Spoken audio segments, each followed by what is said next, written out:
এই এ ধনু এই তোকে আমি চারদিক খুঁজছি বনবন করে আর তুই এখানটা ল্যাদ খাচ্ছু পড়ে আছে এই দিকের মোবাইলটা খুচুর খুচুর করছু।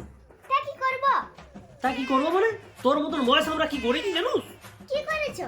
তোর মতন বয়সে টায়ারলেস চারদিক ঘুরেছি বনবন বনবন করে সারাদিন টো টো টো টো করে ঘুরেছি, তারপর গাছের উপরে উঠে যেতাম দিয়ে চলো ছপাং ছপাং করে ছাপাচ্ছাম। বাহ কাকা, তুমি তো পুরো নোবেল পাওয়া কাজ করে দিয়েছো গো। দেখ এটা নোবেল পাওয়া কাজ হোক আর নাই হোক ইয়াতে লাভ আছে কিন্তু। তাই ইয়াতে কি লাভ শুনে? আরে বাবা ফোন নিয়ে শুয়ে থাকার থেকে তো ভালো, যত দৌড়ঝাঁপ করবি তত ইমিউনিটি পাওয়ার বাড়বে, শরীর সুস্থ থাকবে। তোমার যে দুদিন ছাড়াই গ্যাস, পেট খারাপ, জ্বর এগুলো কি টায়ার চালিয়ে হয়েছে নাকি? হ্যাঁ তোকে বলা আমার ভুল হয়েছে বাবারে, তুমি প্রণাম প্রণাম যা ইচ্ছা করো সেই ফোনটা ঘাট তুই পালাচ্ছি।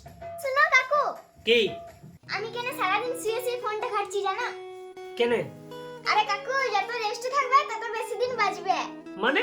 আরে খরগোশ দমে ঝাপাই ক বছর বাঁচে? 8 বছর। হ্যাঁ কুকুরগুলো সারাদিন ইপাড়া উপাড়া সেপাড়া করে বলে ক বছর বাঁচে? 15। হ্যাঁ আর কচ্ছপ